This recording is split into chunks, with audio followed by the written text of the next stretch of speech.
Call the June 2nd, 2020 Finance Committee to order at 6:45.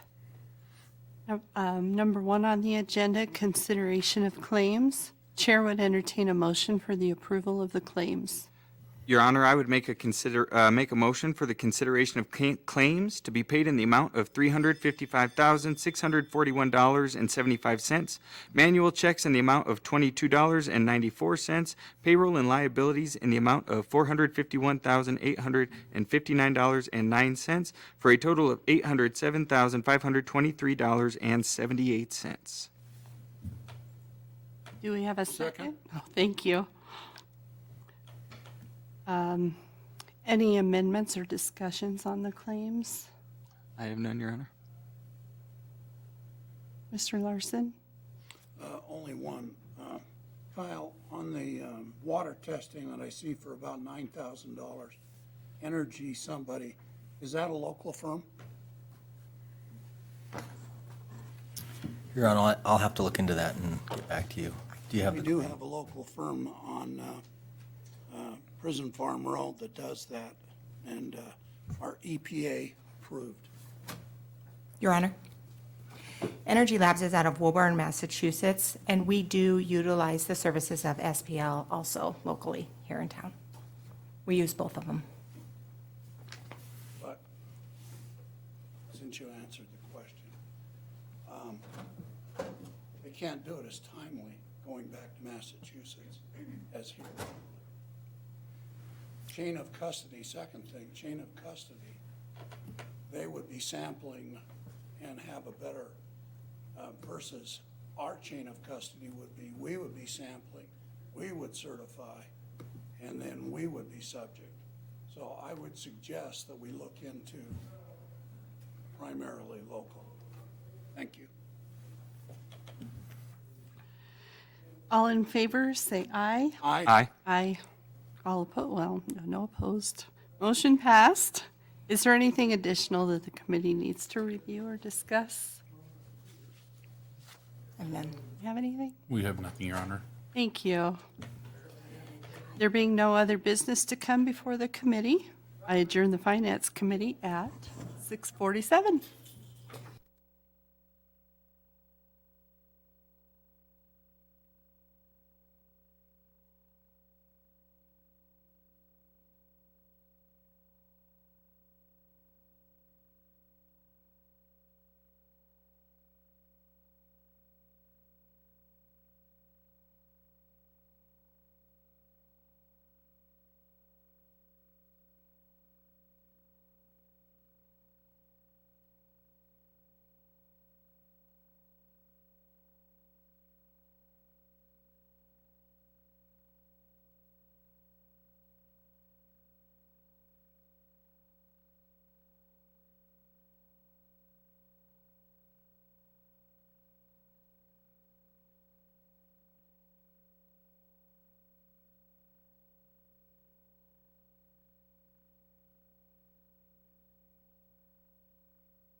I now call the June 2nd, 2020 regular meeting of the Riverton City Council to order at 7 p.m.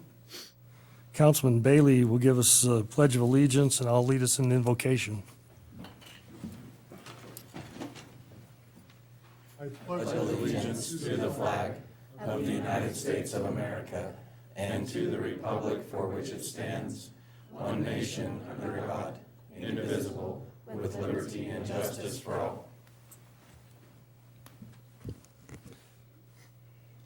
Our dear kind Heavenly Father, we're grateful for the many blessings that we enjoy.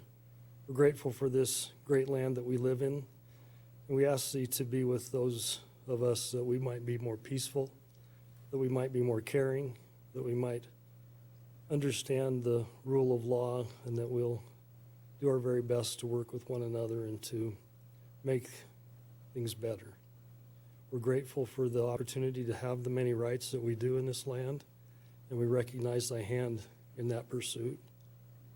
We're grateful for the police that come to our aid, and we ask Thee to watch over them that they might be safe and protected. We're grateful for the opportunities that we enjoy.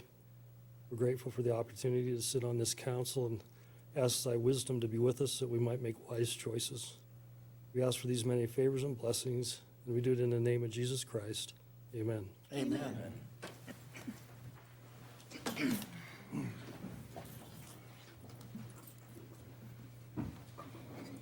Would the city clerk please conduct roll call? Yes, Your Honor. Councilwoman Carla Borders. Here. Councilman Tim Hancock. Here. Councilman Mike Bailey. Here. Councilwoman Rebecca Schatza. Here. Councilman Kyle Larson. Here. Councilman Corey Rhoda. Here. Mayor Richard Gard. Here. I declare a quorum present. The chair would entertain a motion to approve the agenda as presented. So moved. Second.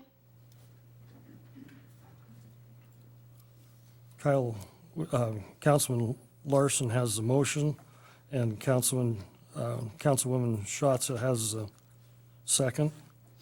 Any discussion? All in favor, say aye. Aye. Any opposed, say nay.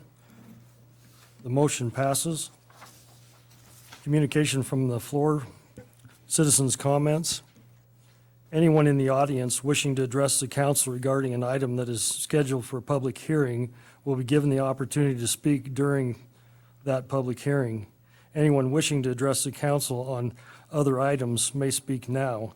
I would ask those individuals who wish to address the council at this time to approach the podium and identify yourself for the record. None of you guys want to talk to us? All right. Would the city clerk please read the consent agenda by item only, please? Yes, Your Honor. Approval of the minutes, May 19th, 2020, regular council meeting. Approval of the minutes, June 2nd, 2020, Finance Committee meeting. Approval of the Finance Committee recommendations for June 2nd, 2020. A plat for the Eastern Shoshone Business Park, filing number 1. Petitioner is Sitta LLC. A replat for Polson Estates Lot 2A re-subdivision. The petitioner is Ruth and Antonio Domingo Rico. And a replat for Polson Estates Lot 5 re-subdivision. Petitioner Ruth and Antonio Domingo Rico. Are there any items requiring further discussion? Your Honor, the Finance Committee met earlier this evening and approved considerations of claims to be paid in the amount of $355,641.75. Manual check in the amount of $22.94. Payroll and liabilities in the amount of $451,859.09. For a total of $807,523.78. Thank you. The chair would entertain a motion to approve the consent agenda. So moved. Second. We have a motion by Councilwoman Schatza and a second by Councilman Rhoda. Any council discussion? All in favor, say aye. Aye. Any opposed, say nay. Motion passes. Retirement recognition for Sergeant Scott KOMRS. Chief?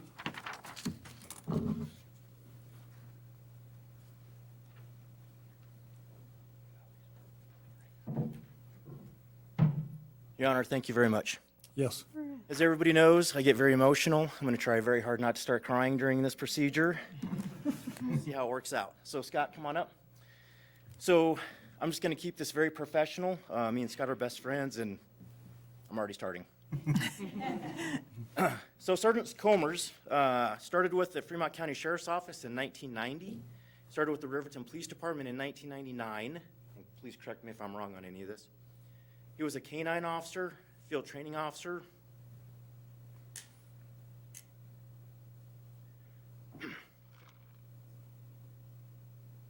A detective. Taser instructor. Active shooter instructor. Was promoted to sergeant in 2005. Sorry. And was the team leader for our SRT team. So, I would like to present him with this plaque.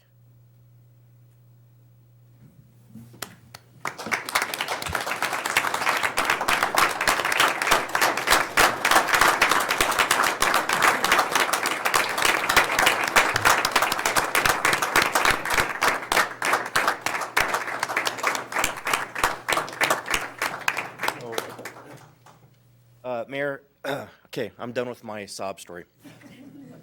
So I would also like to invite any of the other officers to come up and speak if you would like to after the mayor's done, and I think that'd be great. Thank you. You know, Sergeant KOMRS and I are the same age. We grew up in Logan Park together. I think we used to have BB gun wars, didn't we? That's probably what started you down this road. And it's been a pleasure to work with you over the years and see what a wonderful person you've turned into. And you've done a real good service for the city of Riverton and represented yourself really well. And the city would like you to have this watch. I don't know what for, you don't need to keep time anymore. But it's engraved, and we appreciate the years that you've spent trying to make Riverton a better place. Thank you. I hope that I've done that. You have. It's been my honor to serve with the people that I did serve with and to serve the citizens. Thank you. Thank you.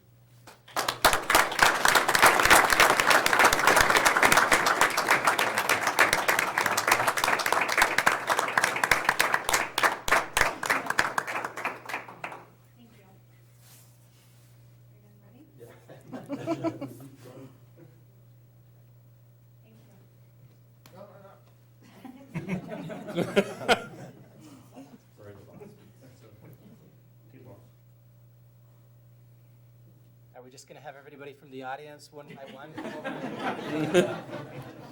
So I know this isn't very customary, but if you guys want to come up and talk, Scott KOMRS spent 30 years with us, so I think it's appropriate.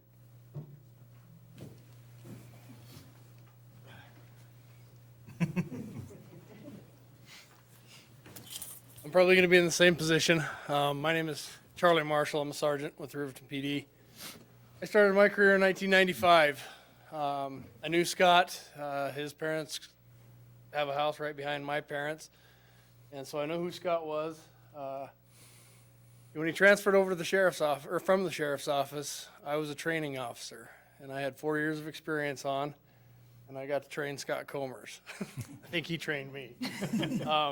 It was intimidating, but from that point on, I specifically remember probably the first time I met Scott on duty. It was we were filling up at Bailey's, and or no, it was RTO, I think, at that time. We were getting fuel, and we pulled up next to each other and started chit-chatting, and then shortly thereafter he came over. But I guess the big thing for me, 25 years with the city of Riverton or thereabouts, and the chief read off a whole list of stuff that Scott's accomplished within the PD. But more importantly to me, he's been a friend. He's been a great leader for this community. But more than that, he's been a brother. He's been a protector. Thanks, Scott.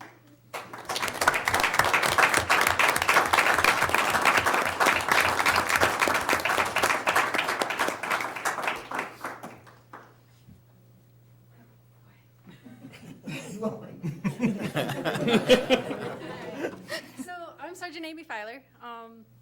And I think more than anything, I actually have a story to give, because it's an example of Sergeant KOMRS teaching me as a young officer to sometimes you just have to latch on.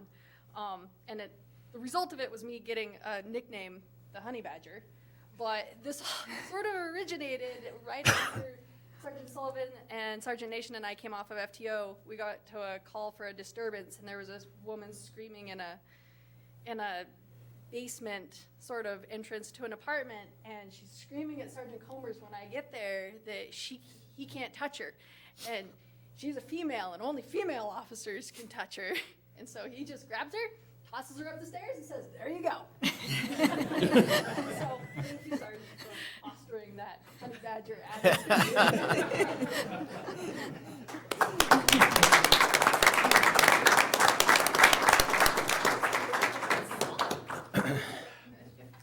I am Ann Metzler, and I'm a dispatcher with the Riverton Police Department. It's been an honor and a privilege to serve with Sergeant KOMRS. He is a man, he's a good man. And he is a man of integrity that I can count on one hand in my entire life that I've ever met. Thank you.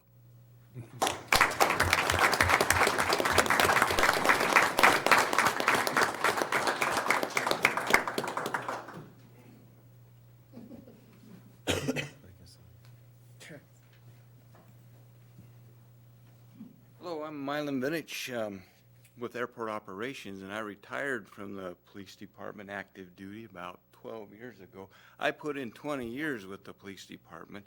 He did 30 total. I don't know how you did it. The Energizer Bunny, I guess.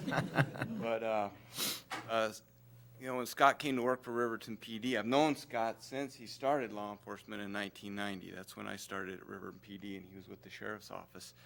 And when he came over to us, I think I was a detective at the time, and I can remember a time where I was plain clothes, as detectives are, tie, shirt. I was chasing a guy through the park. Now, he's 10 years older than I am.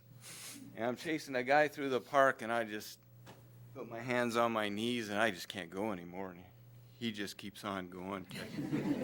It's embarrassing, actually. But, I just want to recognize how much your service has meant, your dedication, 30 years in law enforcement, and he's still in law enforcement, mainstream law enforcement. And I just appreciate his service, and I think we owe him a great deal of honor for that. Thank you. I'm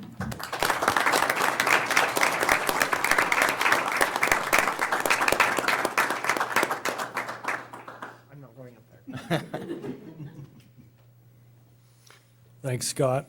And you know, right now it's overly important that we understand how vital our police are to us, and how important they are to the community, and how safe they keep us. And we really do appreciate you, all of you, and we want you to know that. So thanks for what you do.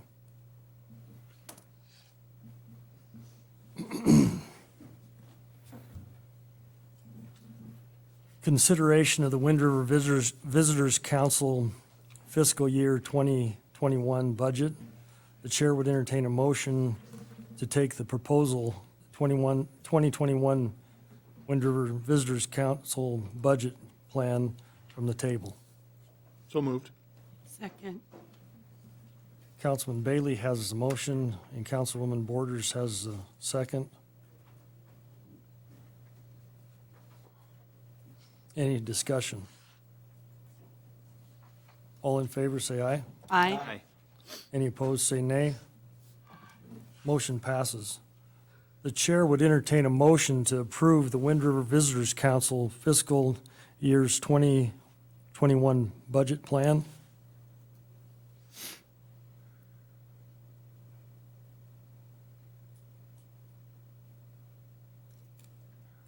So moved. Councilman Bailey has the motion. We need a second. Your Honor. Councilwoman Borders is the second. Further discussion? Yes.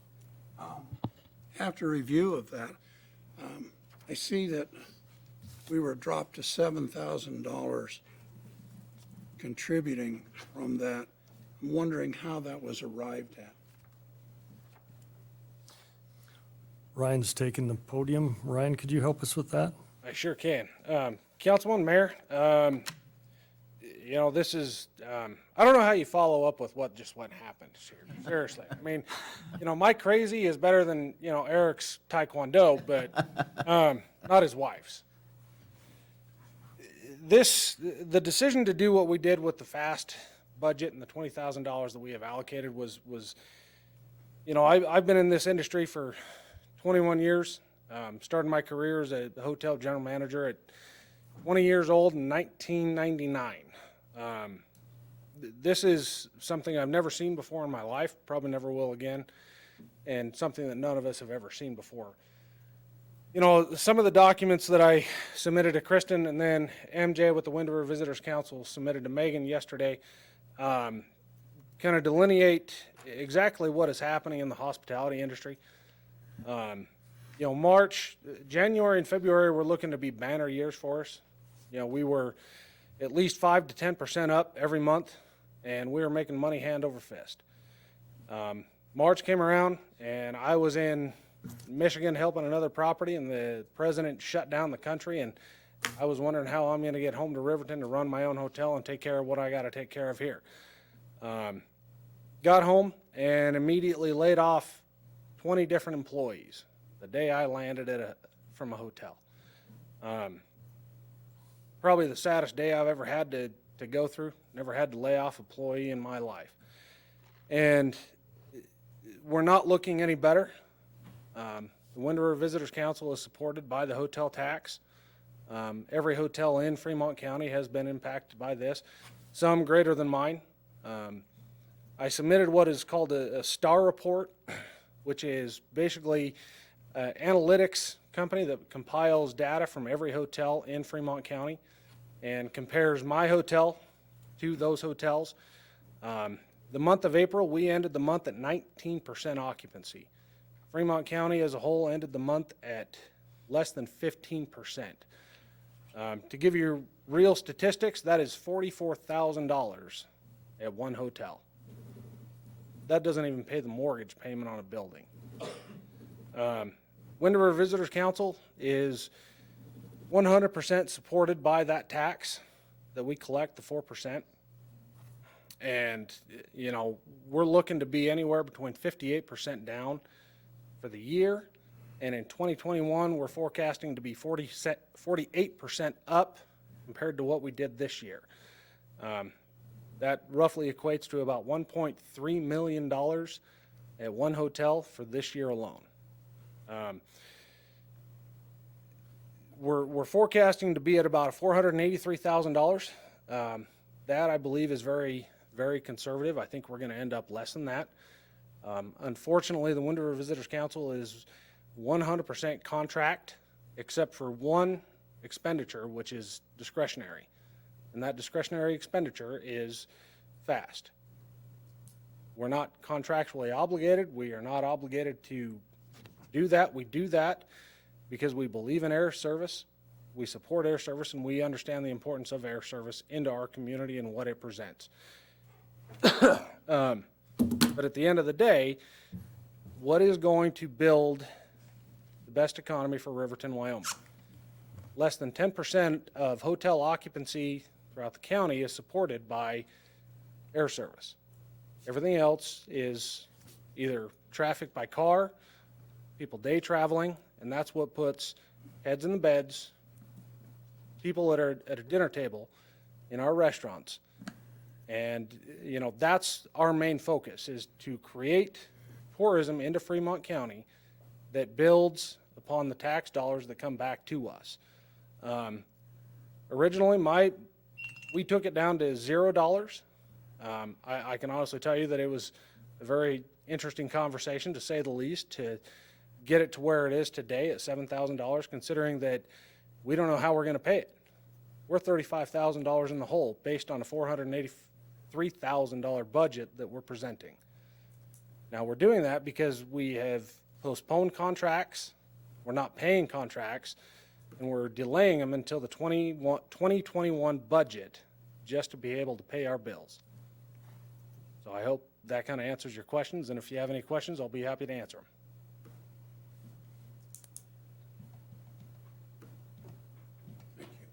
Councilman Bailey. Your Honor, Ryan, I guess of this, you've got it broken out here by percentage of the budget, what you're spending. How does that compare to last year's percentages, I guess? You're asking a question I'm not looking at the answer to. You know, we were forecasting for 1920 to be at about $730,000 where we ended the year prior to COVID-19, and now we don't have a clue. I mean, Well, I guess where I'm going with that is basically you're saying your budget's about 30% less than you planned on from last year, but you've cut, you know, the fast money by like 66%. Mm-hmm. Yep. Okay. I guess point blank, we think the air service is just as important as marketing the rest of the community because that's how a lot of people do get here. You are exactly correct, but when it comes to paying the tax, the air service doesn't pay the tax. It pays less than 10%. So when you take, you know, out of about $6 million that the hotels collect in total revenue and pay towards the taxes, and then you take less than 10% of that, where is our dollars going to be best benefited for not only Riverton, but Lander, Du Bois, Hudson, and Shoshone? And again, we don't have any employee. Everybody we have is a contract based.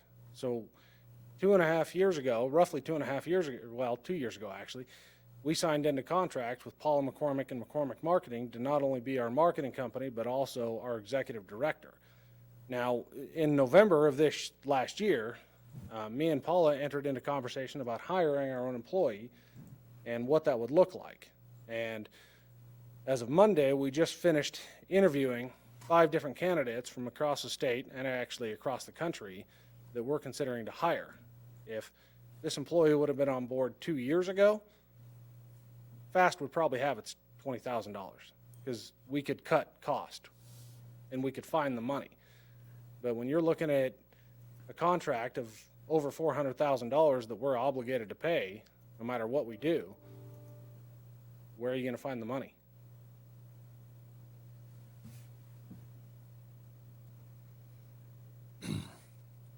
Ryan, do you think this is a time to go to a different director? I do. I think this is the perfect opportunity and the perfect time because the candidate pool is phenomenal. In a month's time that we put out the advertisement, we had over 46 candidates ranging from Lexington, Kentucky, Dallas, Texas, and Los Angeles, California. So our pool of candidates has been tremendous, and the talent pool that is out there is absolutely phenomenal.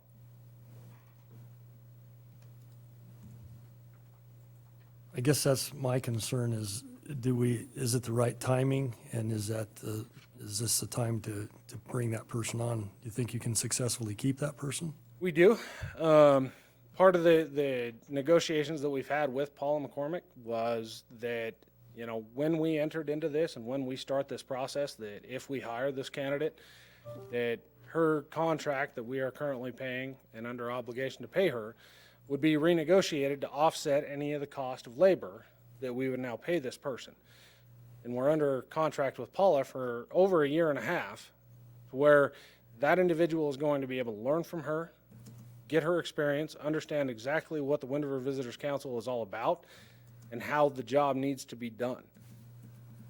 So from a cost perspective, it's cost neutral with very little overhead that is going to be accumulated because of it. But the wealth of knowledge that this person is going to be able to gain from Paula and her years of experience is, you cannot quantify it. You cannot put a dollar figure to that. You keep on saying less than 10%. Any idea what the percent is? Are we talking 9.9 or are we talking? Roughly, you're looking at about 8% of the total hotel rooms consumed by air service is about 8%. The majority of that goes to Knowles, or not the majority. A great portion goes directly to Knowles and the people who fly in to go to Knowles. Sage West has a pretty good impact upon it. Some of the oil field industry has some impact on it as well. But when you're talking about heads and beds, leisure travel, where the greatest tax dollars that come back to our county is people driving in. And Google likes to mess with us on that. But so it's still about 8%, and yet FAST is 1.45% of your proposed budget then? Yes.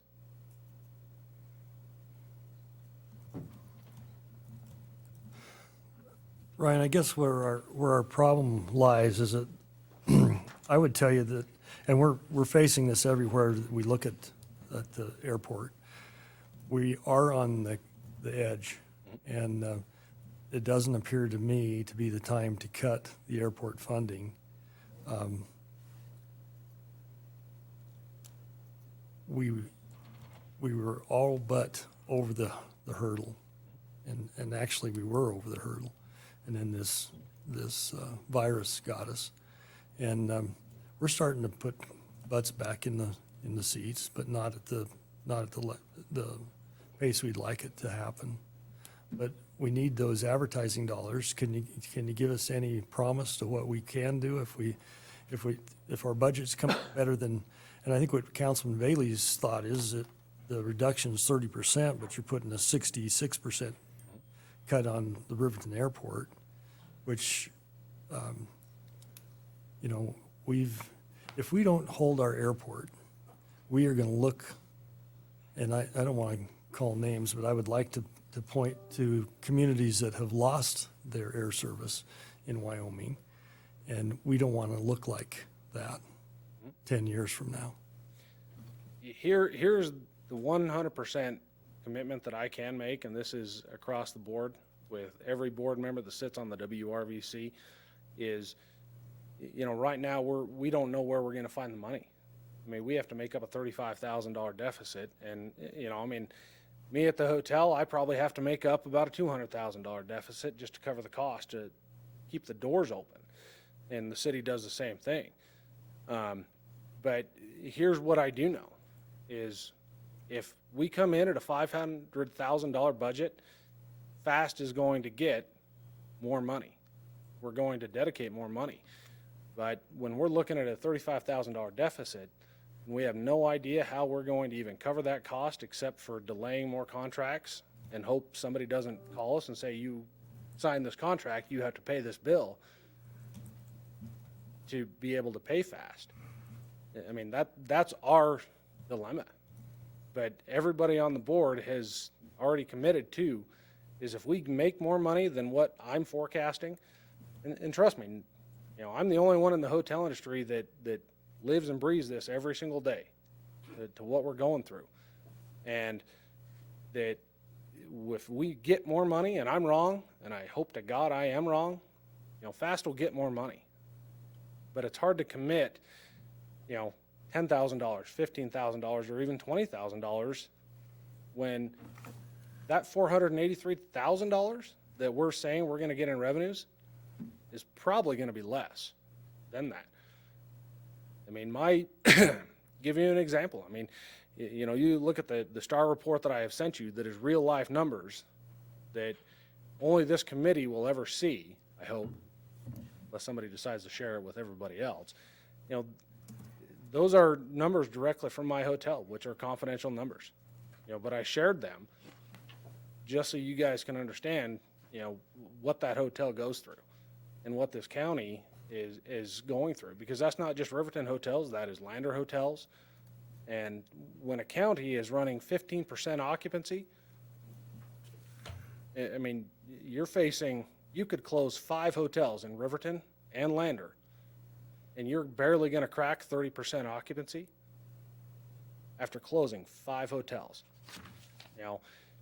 So I hope to God I'm wrong. I really do. I hope we come in at $550,000.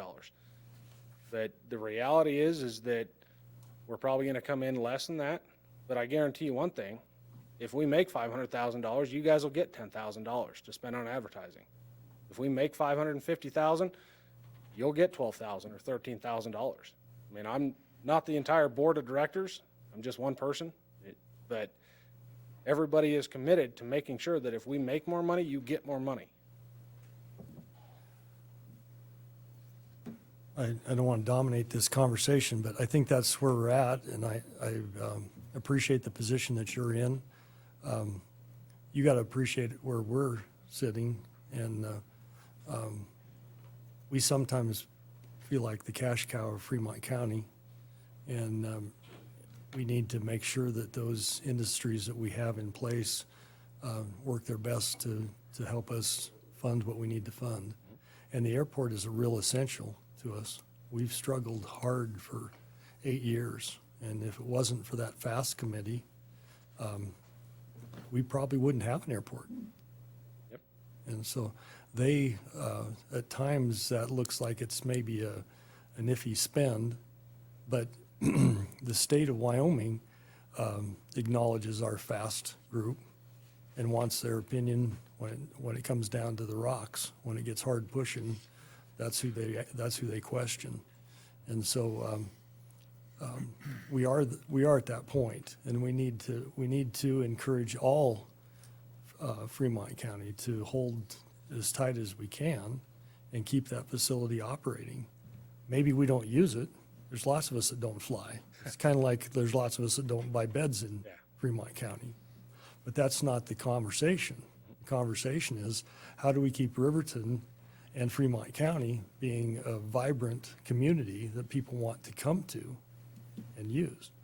Oh, trust me, I'm from Boise, Idaho. My kids still live in Boise, Idaho, and Tuesday last week, I flew my daughter from Boise, Idaho directly to Riverton, Wyoming, and that's the first time I've ever done that. So, but it was simple. It was easy. I didn't have to drive to Denver. I didn't have to drive to Boise. So I understand the importance. I do. And everybody on the board of directors does as well. The biggest problem is that we are the Wind River Visitors Council, and our number one goal is putting heads in beds, putting heads in restaurants, or butts in seats at restaurants, and how do we build upon every tax dollar the most effective way and the best way that we can. We don't want to understate the importance of air travel, and we're trying not to. That's why we're trying to allocate a fund that reality is we can't pay for.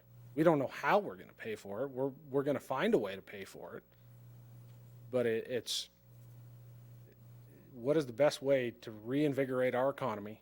What is the best way to reinvigorate, people to travel to Riverton?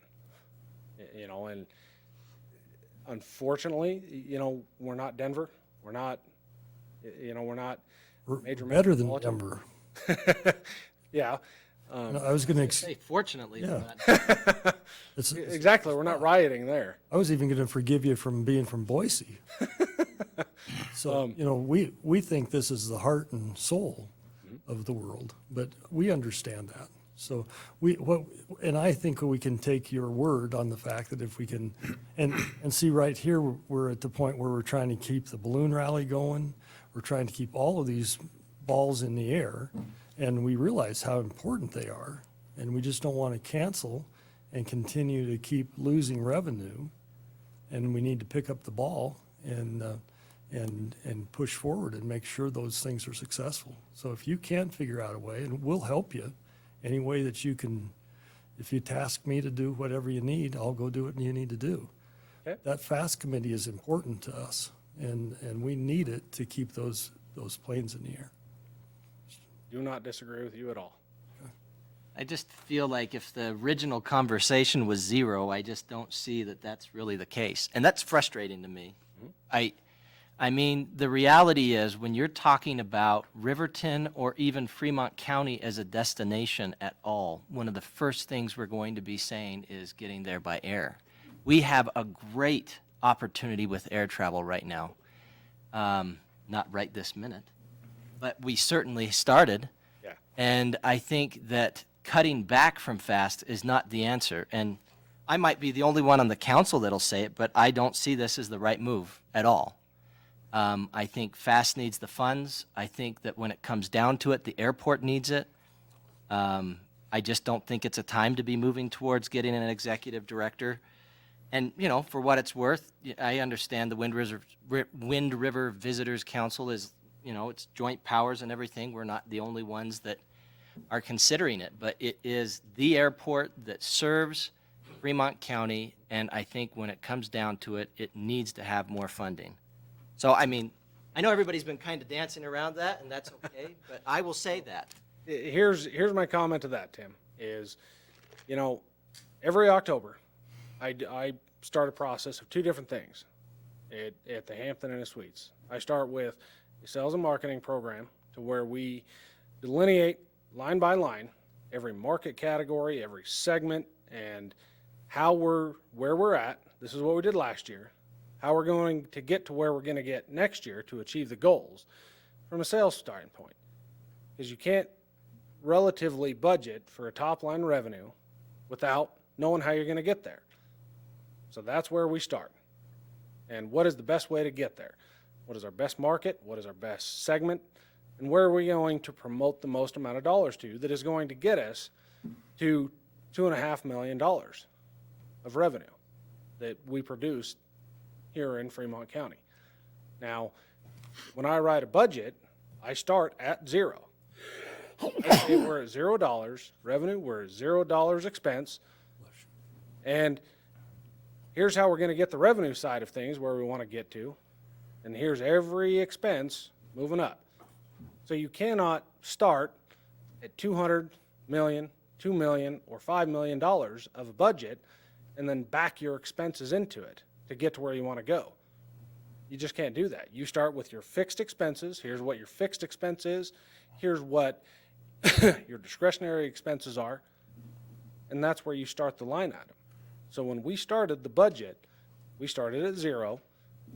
We figured out where our revenues are at, what's our market category, what are our segments, how are we going to get to the revenues that we're going to get to. And then we figured out every expense. And unfortunately, every expense we have, it's not an expense we have the right to say, yes, we're going to pay, or no, we're not going to pay. We just don't have that luxury. If I go to an attorney and I hire an attorney at $3,500 retainer fee, that fee is pretty much gone unless they don't fulfill that contract. They're going to expenditure all $3,500 to get what I want. Or it's going to be much more. More than likely, it's more than $3,500. But that's how we start a budget. That's how we start a plan. We look at what do we want, how are we going to get there, and then we work in all of our expenses.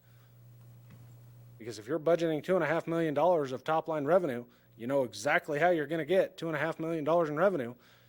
Do you look at it and say, okay, we're going to spend $2.5 million in revenue?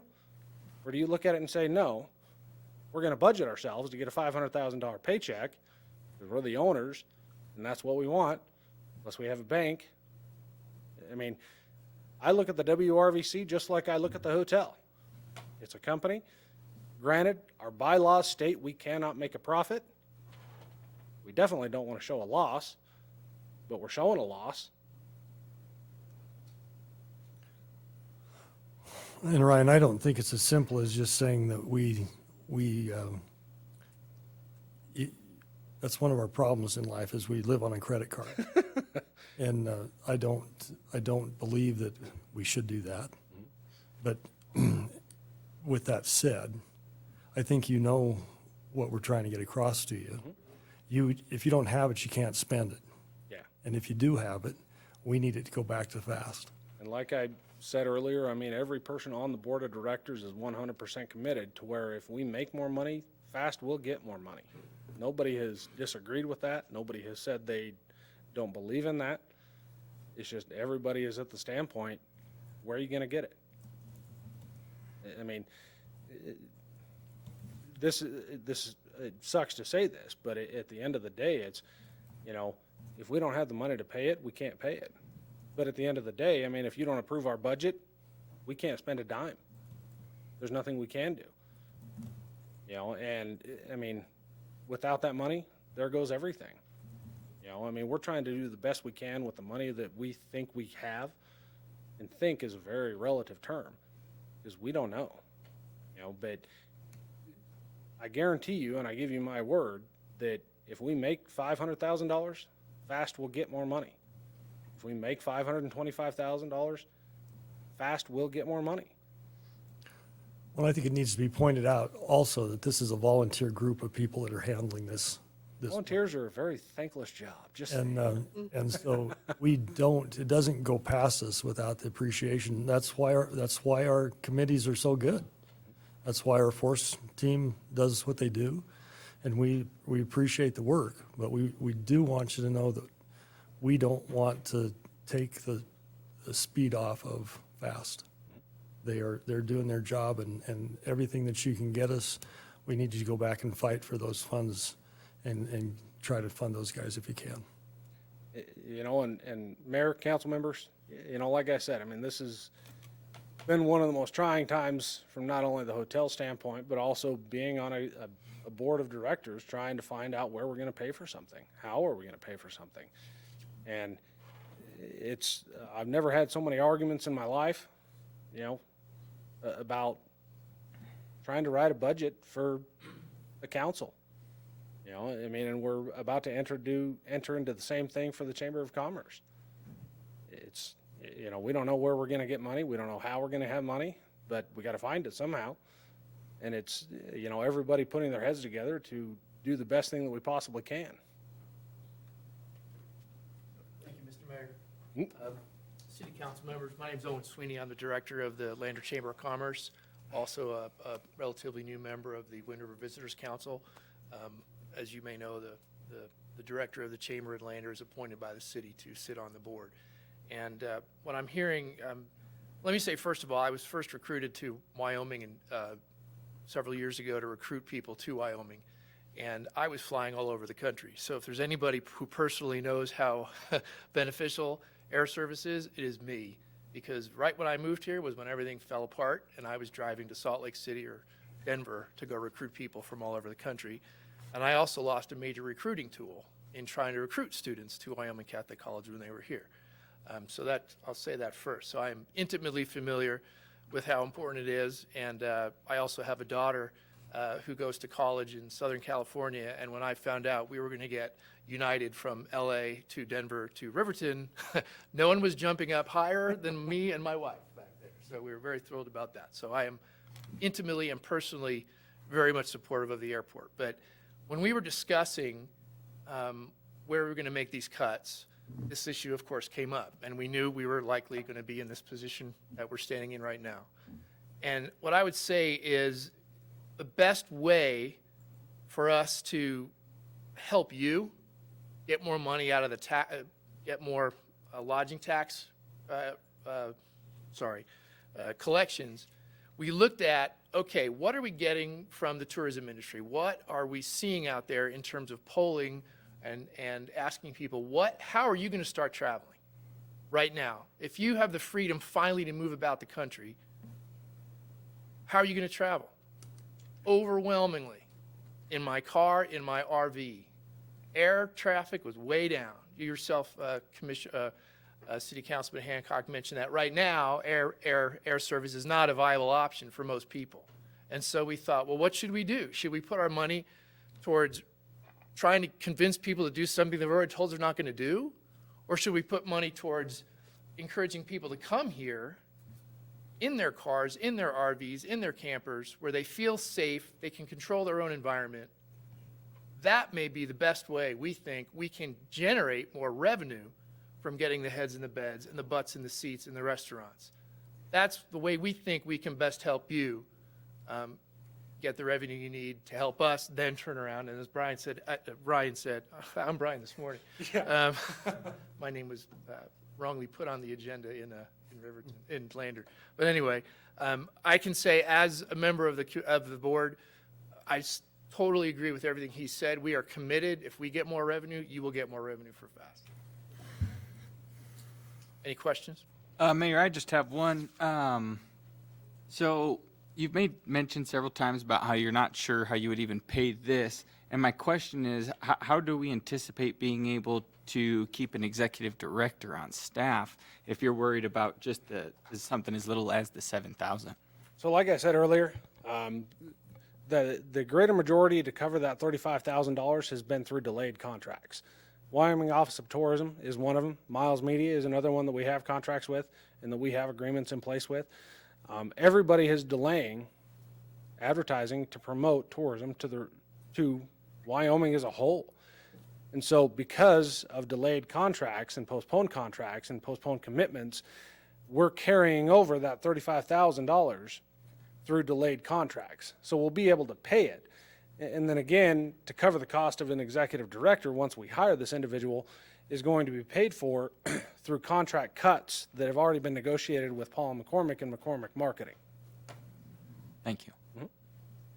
Your Honor, one more question.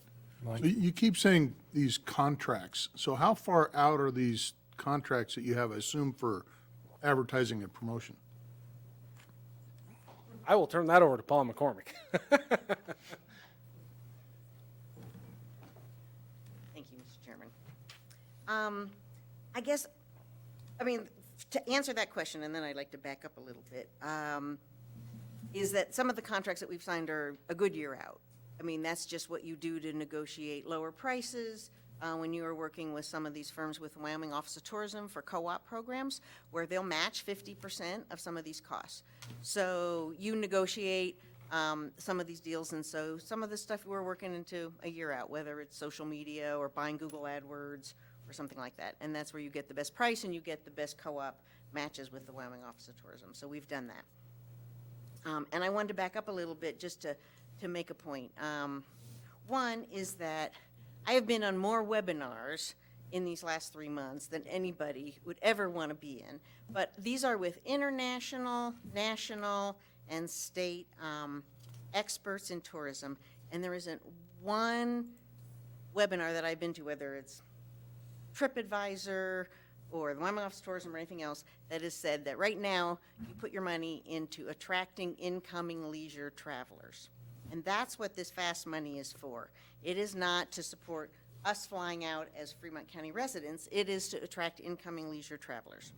And the public just now has a great resistance to flying.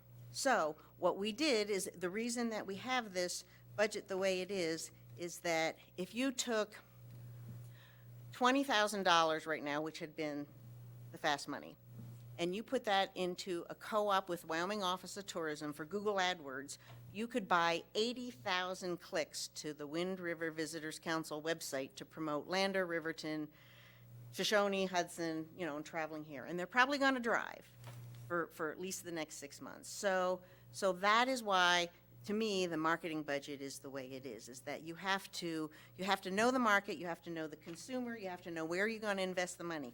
Because last year, when tourists came into Fremont County and they spent $139.8 million in Fremont County, that's what the leisure traveler tourists spent in Fremont County, $139.8 million, that generated $2.3 million in local tax receipts.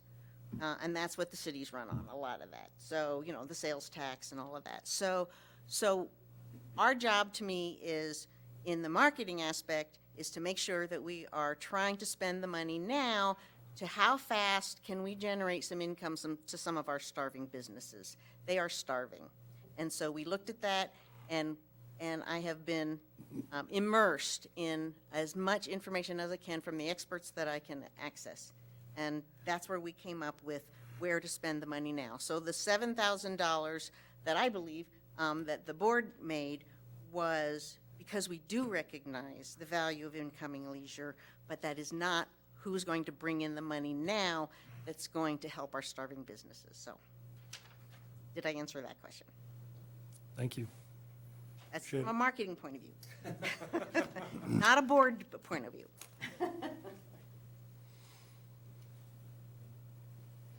Is there anything else you guys would like to add?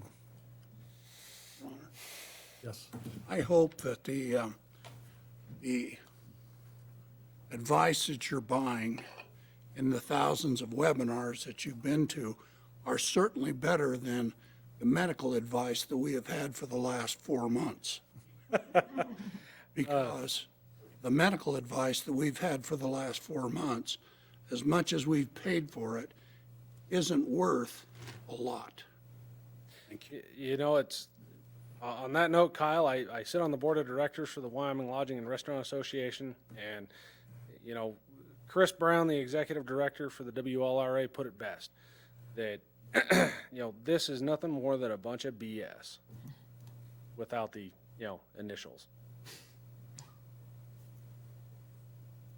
Well, I'm telling you, You in? we have had the biggest rouge played on us since God created this earth. Councilman Bailey? Good. You good? Anybody else? Thank you, gentlemen. Kathy, are you gonna? Eric, when this is done, I'm coming to work for you. Thank you, Your Honor. Wow, he's way taller than I am. Acknowledge who you are, Kathy, would you please? This is Kathy Klein, and I also sit on the Wind River Visitors Council. Thank you. So some of this discussion we had previously, and I think some of why this hurts as much as it does, is because Riverton contributes a significant amount to the Wind River Visitors Council. And yet there are few things that we have that promote the same way the mountains do, and the rock climbing and the mountain biking, but we do have our balloons that do real well. So, you know, the question is, do we get the promotional value back that we contribute into the pot? So I think if we could potentially ask the council for a commitment, not simply of money, but of increased promotion. And I believe Paula does include Fly Riverton in some of the brochures and things like that. I think if we could get a commitment for an increase in that, it maybe would take some of the sting out of the decrease in funding. Is that something that can happen?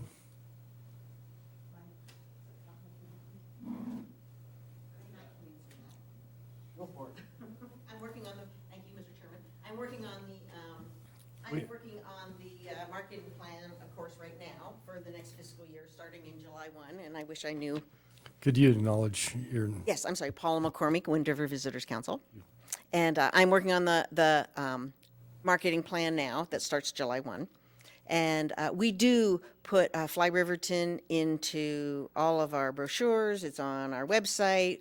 We will, we put it into paid digital ads or media on, you know, when we mention things in some of the e-newsletters through Wyoming Office of Tourism, our Facebook posts, we have 65,000 fans. I mean, those types of things. So to me, we certainly could work hard at increasing that visibility through all the things that were in the rest of that marketing budget.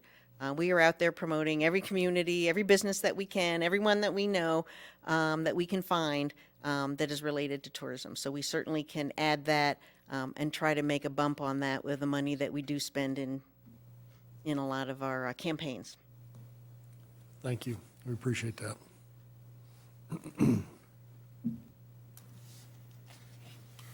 We are done with the discussion, unless anybody else has anything to add. All in favor, say aye. Aye. Aye. Aye. Aye. Any opposed, say nay. Nay. Thank you. The motion passes. Public hearing consideration for ordinance number 20-002, first reading on rezone for 207 South 6th Street East. Community Development Director's report, please. Thank you, Your Honor. Before you this evening for your consideration is ordinance 20-002 and 20-003. This memo will cover both of those. They are both for a proposed rezone of lots 5 and 6 of block 27 from the original town of Riverton. The properties are commonly referred to as 207 South 6th East and 605 East Washington. The petitioners are the property owners, Timothy Springfield and Dee Dee Springfield, owners of 207 South 6th East, and Robert Franzen, co-owner with the Springfields of 605 East Washington. These properties are currently zoned Commercial C1, however, are being utilized as single-family residences. This area is a mixed-use area, as residential R2 zoning exists to the south of both of these lots, while commercial C1 zoning exists to the west, north, and east.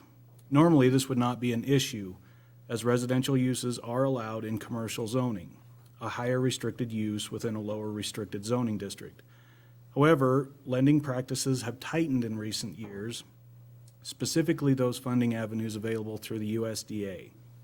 Because the properties are located within a commercial zoning district, the USDA requires a minimum of 3 comparisons from like uses in like zoning as a requirement to qualify for their residential loan programs. If those comparisons cannot be found, the borrowers are directed to a commercial loan program, which carries with it a requirement for a much larger minimum down payment. This requirement has made it difficult for the petitioners to sell their properties. Signs have been posted for this rezone and letters were sent to the required adjacent landowners in accordance with state and local laws. As of today, we have received no opposition to the rezone. At this time, staff is recommending approval of Ordinance 20-002 and 20-003, rezoning lots 5 and 6, Block 27, from the original town of Riverton from Commercial C1 to Residential R2. With that, I'd stand for any questions you might have. Thank you. Would the city clerk please read ordinance number 20-002 by title only? Yes, Your Honor. Proposed ordinance number 20-002, an ordinance amending the zoning district map of the city of Riverton, Wyoming, designating the rezone of Lot 6, Block 27, original town of Riverton, addressed as 207 South 6th West, to the city of Riverton, Fremont County, Wyoming, from commercial C1 to residential R2. Thank you. The chair would entertain a motion to open a public hearing. So moved. Second. Councilwoman Schatz has a motion and Councilman Hancock has a second. Any discussion? Seeing none, all in favor say aye. Aye. Aye. Any opposed, say nay. Motion passes. I now declare that the public hearing is open. The hearing will be conducted in accordance with state statute and other applicable laws. I would ask those individuals wishing to address the council to approach the podium and identify yourself for the record. No, it doesn't look like anyone's No one stayed, huh? interested. Okay. We had a lot of police officers here at one point that maybe, I don't. We still have 4 friendly faces. I move we close the public hearing. Second. We have a motion by Councilman Hancock to close the public hearing and a second by Councilwoman Schatz. Further discussion. All in favor, say aye. Aye. Any opposed, say nay. The motion passes. I now declare a public hearing closed. The chair would entertain a motion to adopt ordinance number 20-002 on first reading. So moved. Second. Councilwoman Schatz has Your a Honor. motion. Excuse me. Just a real quick comment. I did, Mia just pointed out there is a clerical error in the actual ordinance, South 6th West versus South 6th East. South 6th East is the actual address. So we'll get that cleared up for. Well, then we'll have to throw this all out. You just want me to cross through it and write down east? We'll do it. I bet we can do that. Thanks for catching it, though. That's just in the title, correct? Correct. I was going to say the ordinance itself says it. So the chair has a motion from Councilwoman Schatz. Did we have a second? I had it. Your Carla, Honor. thank you. Councilwoman Borders is a second. Any further discussion? Your Honor. Tim? Tony, you've been a city administrator for a bit. Have you seen this happen all that often? Where zoning is switched in an area, not in this particular situation, I have seen where adjacent properties become zoned similar to one of the contiguous zonings, that's not odd. I just thought this was interesting. We don't often see commercial going down to residential, so. But, I mean, it is, as far as we understand it, going to make it easier to sell the property, use the property as they want to use the property. Increase the value, I suppose, is the best way to put it. Your Honor. Yes. When they bought this, was it zoned this? Your Honor, I don't know the answer to that. I would assume it is. Had to be. And, Most generally, yes. you know, I've only been lending 25 years. But you know the zoning, you know what it'll hold. And for them to say, well, the only lender is USDA, or we have to get a commercial lender for a single-family dwelling is just not accurate. Most of the time, the lenders are looking at, can they rebuild on a fire insurance policy? If the property that is there is a single-family dwelling and is in a fire and 50% of it is destroyed, the city of Riverton has previously stated that it has to be back to commercial. And that's been the downfall. It hasn't been zoning. It's always been what you correct it to. So if you had a 49% fire problem, then it would be built back to a single-family dwelling. But if it's 75% destroyed, then the city of Riverton has previously said you've got to build it back to not residential, but commercial. So the lending is not a problem here.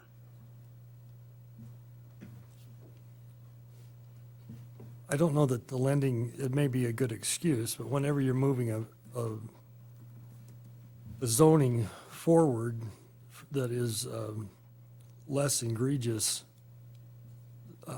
usage in zoning, it's always accepted. Because if you're willing to build a house in a commercial zone, and this happens quite often with blighted areas, when we change them from industrial areas in big cities back to residential areas, this is how that works.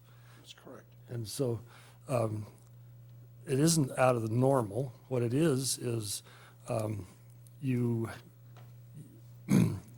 when zoning was put together, this is probably original lots in the original township, clear back in 1900, and they were all zoned commercial. And so in those 6 designated blocks, and what that qualified for was for parking and all sorts of other things that came into factor that a residential house does not want or need. And so when you go backwards, most of the time that's protective. So when I built a building in that zoning district, I could get away with no parking because I didn't have to provide my own parking on that facility because those blocks in Maine, in the original township of Riverton, were designated as commercial zoning. So as you do that and go backwards, you clean up those ordinances. It gives people an opportunity for a higher and better use for that property that now is probably going to push to residential instead of commercial. So I think it's very common and very, very needed zoning change, especially if you have a residential house in that commercial zone. Well, doesn't much matter who you're going to borrow money from. No, the township of Du Bois is half the Main Street is all commercial with residential living on it. And I've never had a problem getting a house loan through there. So I'm just, if it goes from commercial, normally you make your money going residential to commercial because it's more valuable. But in this case, if they can sell it at residential, I have no problems, but I just find fault with, they can't find a loan. Yeah. Mike? So is that an ordinance Or is that in the zoning that this, we have to go back commercial if it's 50% or more? Your Honor. Yes. So in specifically these mixed-use areas, if we would have drawn the line house, business, then it would have placed a jigsaw type, but it was an easy thing to do, to just roll a blanket down both sides of Main Street, call that commercial, because you could have a house within a lesser restricted zone.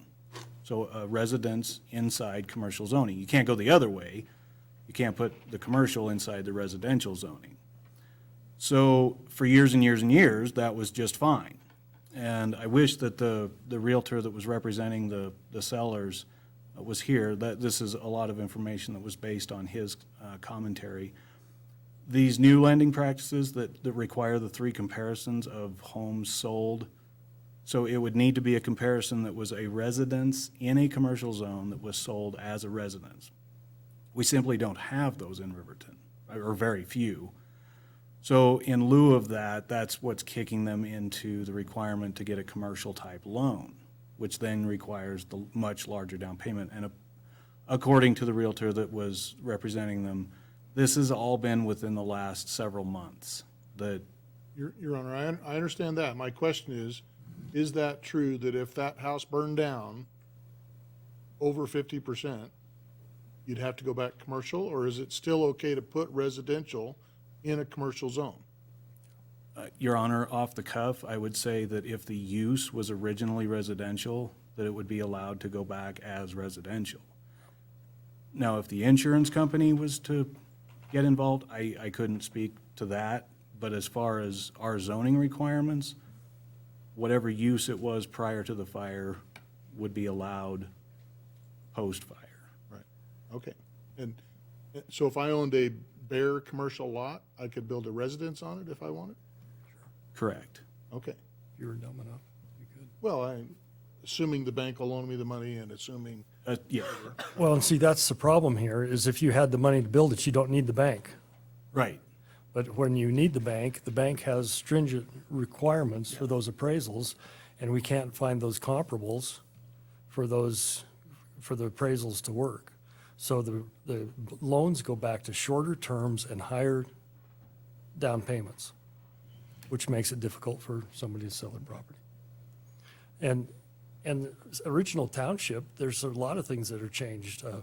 If you look at dead Main Street, right down Main Street, it's building lot to building lot, 2 stories tall with residential above it. You'd have a hard time doing that today. Betts Electric had a house right next to where they are. They tore it down. It's vacant now because of that very thing. I'm not against changing zoning on it. You bought it, you knew what it was zoned for, but there's not gonna be a lot of money made on this lot going back and forth, so I don't see any problem in it. No, it doesn't, it's not gonna happen very often. No. Have we rode that horse to death? Yep. I just wanted to make sure the city ordinances were not the problem. It's more the banking rules or whatever, which we can't control. Banking and appraising, underwriting problems is where we're at, So all in favor, say aye. Aye. Any opposed, say nay. Motion passes. Public hearing consideration for ordinance number 20-003, first reading, residential, rezoning for 605 East Washington. Is our address right? Yes. Community Director's report, please. I won't bore you and read the entire dialogue that I'd written for the other one. If you have any questions, I'd be happy to answer those. These 2 properties are contiguous, right next door to each other on the corner of Washington and South 6th. And they are contiguous to residential zoning, so this is not spot zoning by any means, if anybody had that question as well. Thank you. We appreciate your report. Do we need you to read it again? Yes, sir, this is a new one. Yeah. Would you please read the ordinance 20-003 by title only? Yes, Your Honor. Proposed ordinance number 20-003, an ordinance amending the zoning district map of the city of Riverton, Wyoming, designating the rezone of Lot 5, Block 27, original town of Riverton, addressed as 605 East Washington Avenue, to the city of Riverton, Fremont County, Wyoming, from commercial C1 to residential R2. The chair would entertain a motion to open a public hearing. So moved. Second. Councilman Bailey has the motion and second by Councilman Hancock. Discussion, if any. Seeing none, all in favor, say aye. Aye. Any opposed, say nay. Motion passes. I now declare a public hearing open. The hearing will be conducted in accordance with state statute and other applicable laws. I would ask those individuals wishing to address the council to approach the podium and identify yourself for the record. Your Honor, seeing none, I would move we close the public hearing. Second. We have a motion by Councilman Bailey and a second by Councilwoman Schatza. Further discussion?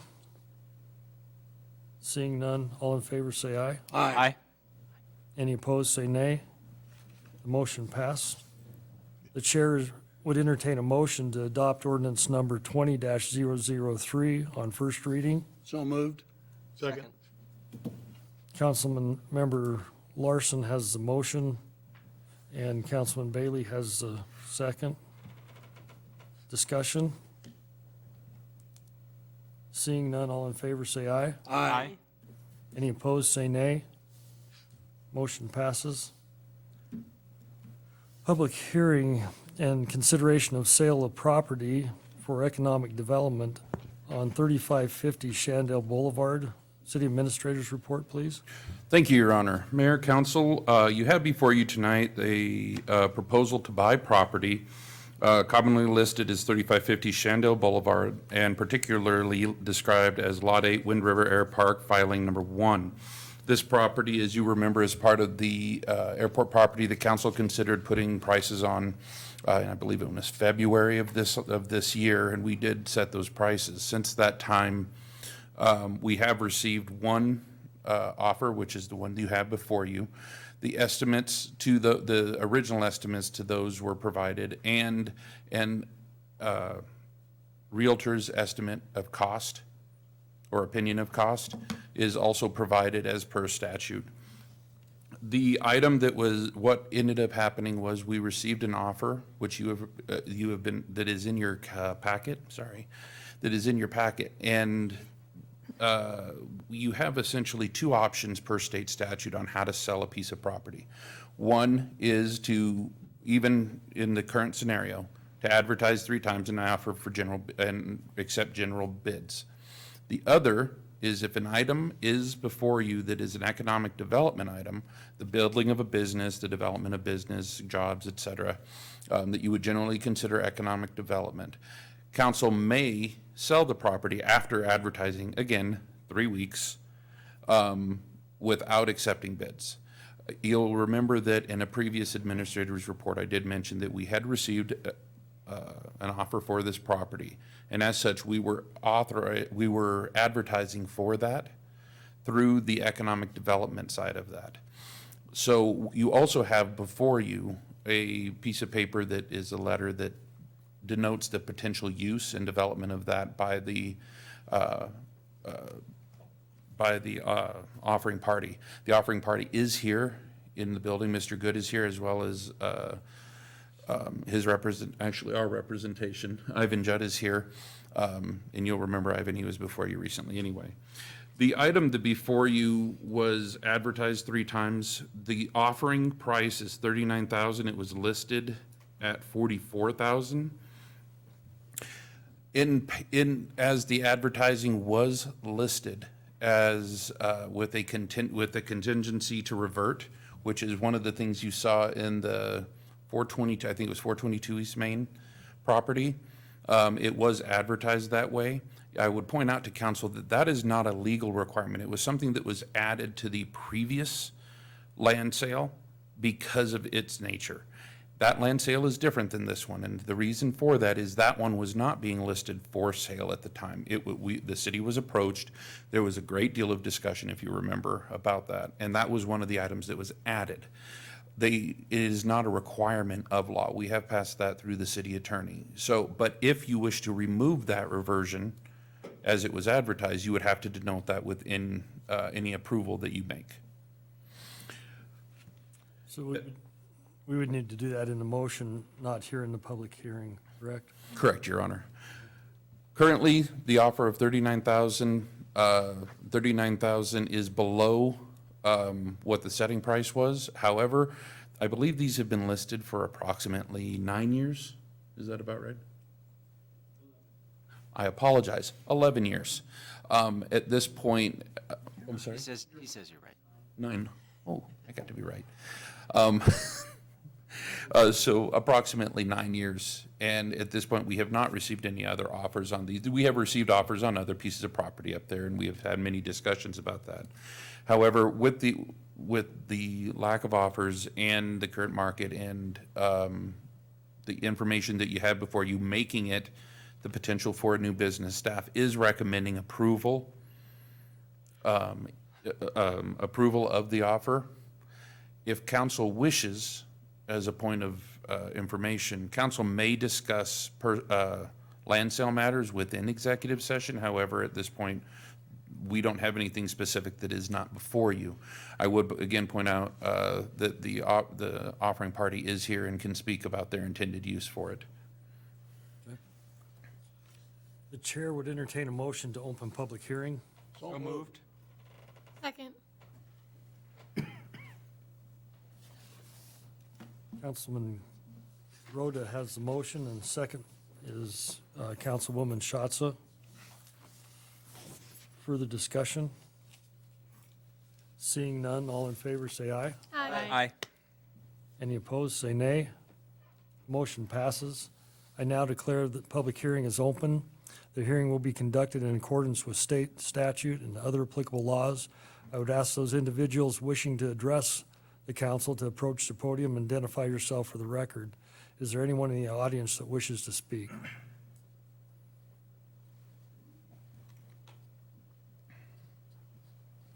Good evening. My name is Matt Good. I'm the person interested in purchasing this piece of property. And I came tonight in hopes to answer any questions you have about me or my intents with the property. Thanks, Matt, for coming. We appreciate it. Yeah. And waiting so long. Not a Appreciate that, too. Kyle? What type of rifles or guns are you going to be manufacturing there? It would be mostly bolt-action rifles. That's what I went to school for, and that's what I'm manufacturing now is precision rifles. Custom? Yep. Just custom, whatever a person wants. So pretty much from the ground up, parts, pieces. Just build it, totally custom. So. And then right now, the only people that are doing this, you and your wife, or are you thinking you might eventually need to hire folks? I guess that depends on demand maybe too. Yeah, absolutely. I'd love to have a healthy work environment that people love to come to. So that is a goal eventually. And venturing into this precision rifle building, I got into CNC equipment, computer and numerically controlled lathes and mills and stuff like that. And I'm kind of a tinkerer, and I do have some ideas or hopes or aspirations to maybe on the side do a machine shop of some sort, manufacturing tools, molds, or other things. I'm kind of into everything, so there's a chance I would not just strictly manufacture firearms and just looking to chase a dream. Yeah. Your Honor. Please. I'm just wondering, the components that you use to build the rifles, do you make those as well? Most of the components are manufactured somewhere else from other manufacturers, and I do the fitting, threading, chambering. According to the ATF, it's manufacturing. There's a lot of argument about if it is, because everything I get has a serial number on it already. So, yeah, technically I fall in the manufacturing. Thank you. Mostly fitting and We need some guns to shoot deer. I can do that. I can do that. All right, we were hoping for an answer like that. Is there anybody else that wants to speak? Thank you. Your Honor, Counsel, Ivan Jett, I represent you in this transaction, and I think this would be a great opportunity for the city to allow business growth, and I hope you agree. Thank you. Appreciate your time. Thanks for staying late. Thank you.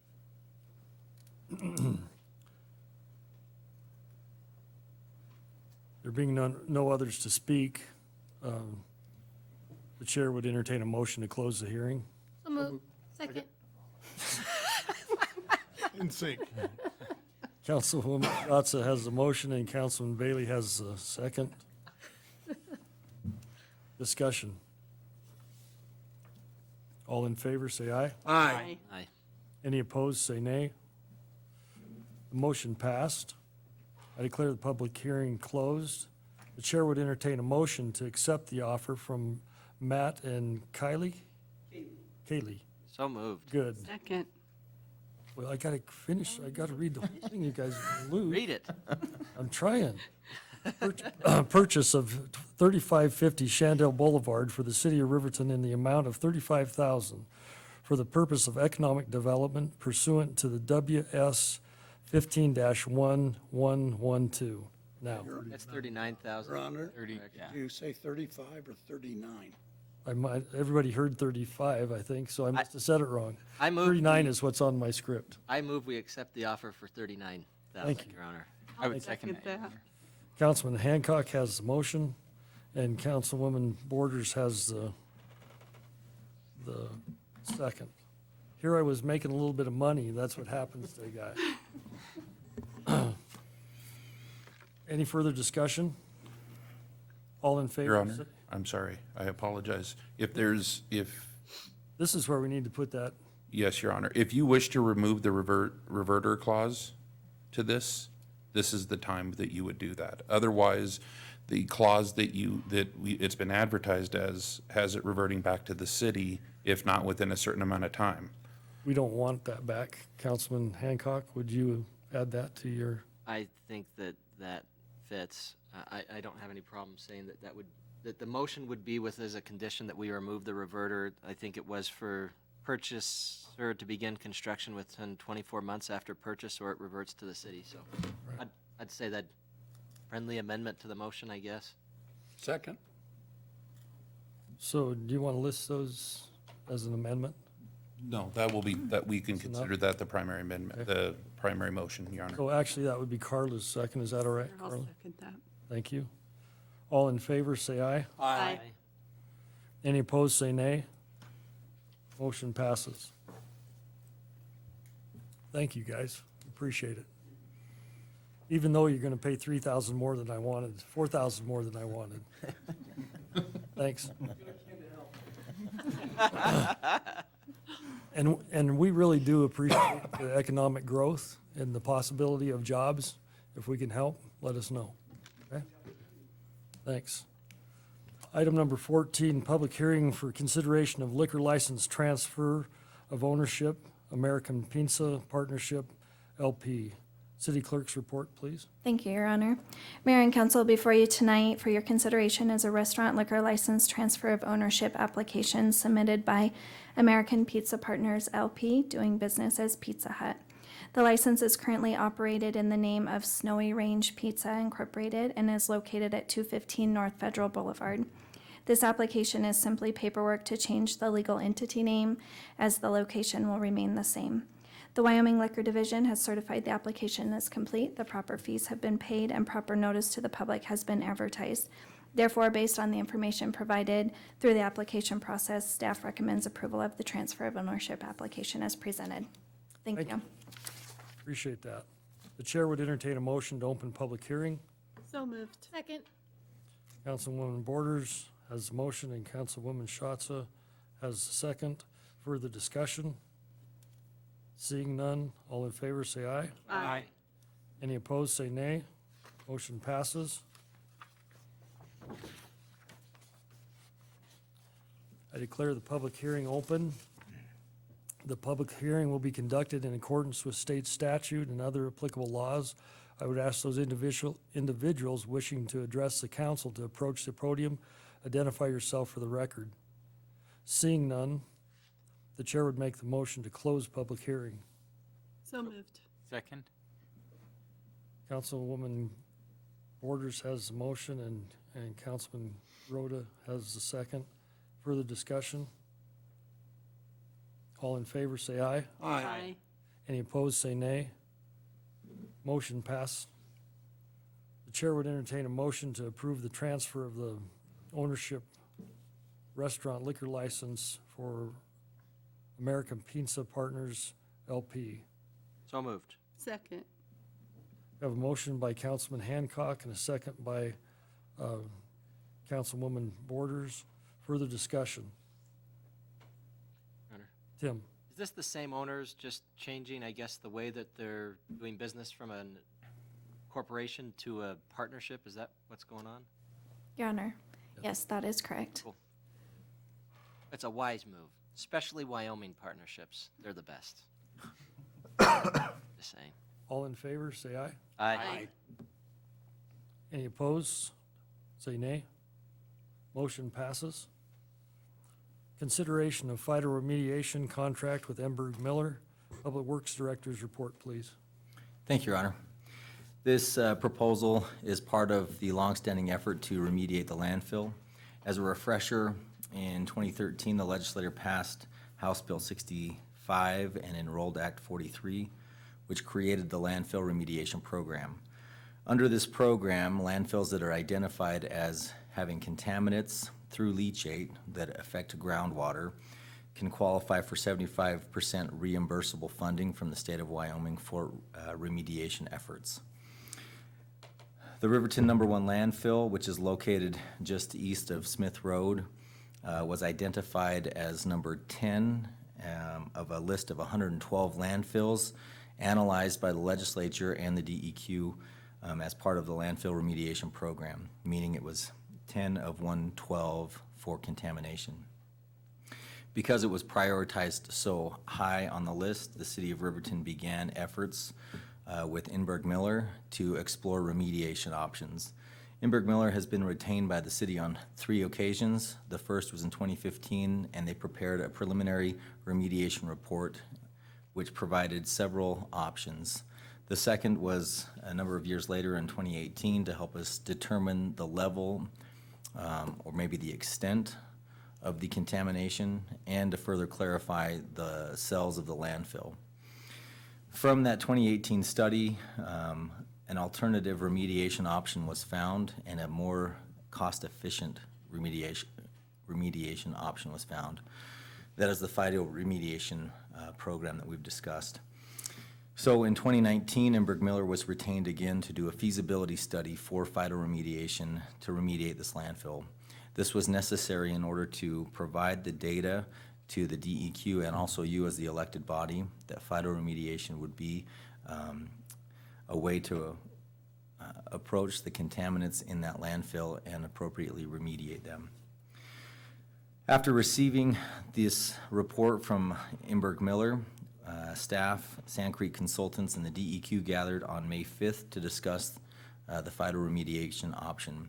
I'm happy to report that from this analysis, it is determined that phytoremediation would be something that could help our landfill, and it's significantly less expensive than the other price tags that we had received. As you remember, the options that were explored were a dig and haul option, which cost $9 million, a pump and treat option, which initial costs were $2.5 million, but had long-term operational impacts on the city of Riverton.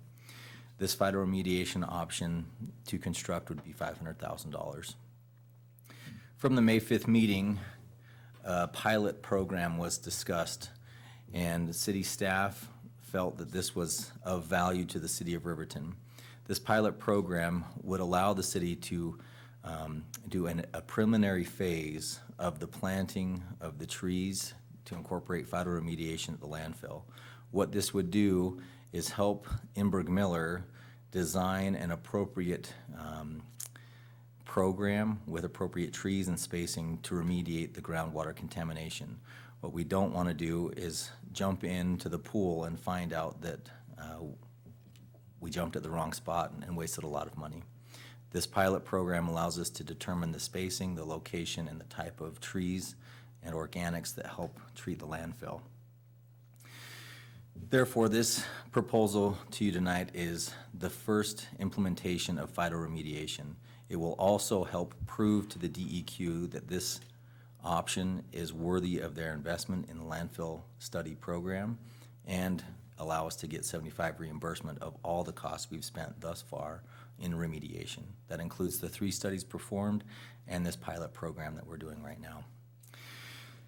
So before you tonight is that program. I did add a hard copy of the agreement, and that is because there is a slight amendment to the agreement from your packet. It is a cost change that is shown on page 4 and described on page 3. Essentially what this adds is an irrigation system. It was not included in the original proposal. However, in working with Sand Creek Consultants and Imberg Miller, we determined that for the success of this pilot implementation, irrigation system would be necessary, especially after the dry spring that we've had. I'd hate to plant 120 trees and lose 40 of them, but not because the program failed, but because we didn't have the proper irrigation. So we've just today amended this amendment, and I apologize for not having it in your packet, but it did come today. And you do see that change. Staff still recommends that the City Council approve Amendment 56 with the cost increase. There are ways for the city to economize costs on this contract. That was included in your packet that you had a chance to review. And this should not impact the budget that we have already set for this project. And staff recommends that you execute this amendment and move forward with this pilot program. Thank you. Councilman Bailey. Let me read this first, and then you can, Yeah, we'll discuss and we'll it. let you in. Move. The chair would entertain a motion to approve the amendment number 56 of the master service agreement with Enberg Miller Engineering and give the Public Works Director signatory authority. So I move, Your Honor. Second. Thank you. Councilwoman Borders and it has the motion, and Councilman Bailey has the second. Now, Mike, would you please? So, Your Honor, I guess I have a question. Solar-powered irrigation system? I assume that just saves us from running electricity down there from the sewer plant or someplace? Your Honor, that's correct. What it allows is we can use one of the ground wells that have already been dug, provide power to it, and now pump it to these areas to provide water. Otherwise, we'd have to basically tie into the city water system, trench and pipe it all, and then tie it in, or to the secondary water system coming from the treatment plant. But that's still a lot of pipe for just this pilot program. Therefore, utilizing the existing ground well that's there and the solar equipment was the best option and more cost-effective. It'd be, That's better than using some of the 1.6 million gallons a day that we put into the river. that is a solar unit that is designed like a cattle feeder for out on the desert. Yeah, just a little solar pump. Yeah. Battery-powered pump.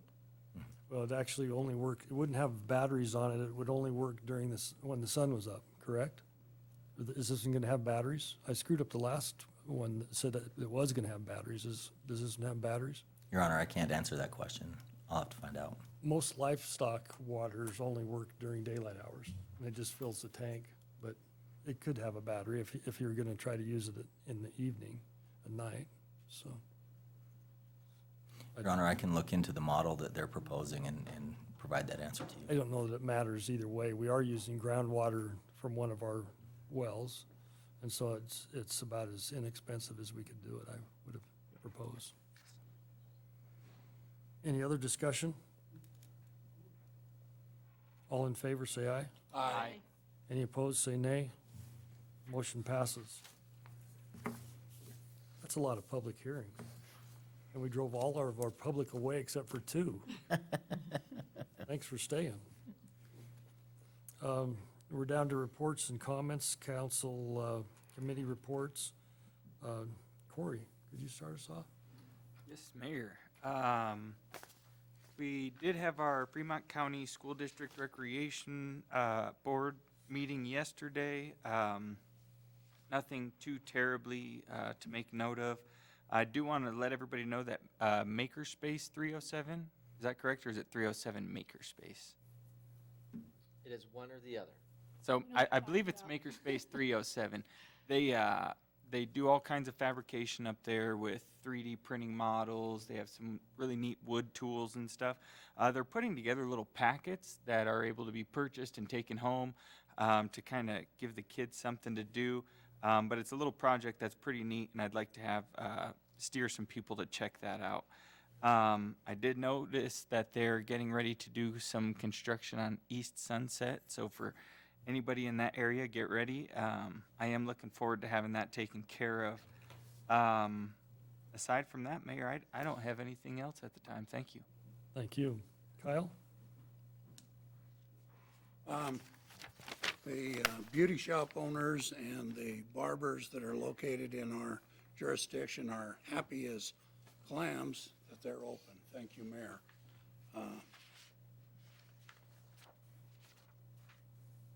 I was told we were going to have some type of protesters here tonight, but obviously not, so. You two protesting? Peace. At least he knows how to do it, right? So that's all I had, Your Honor. Thanks, Kyle.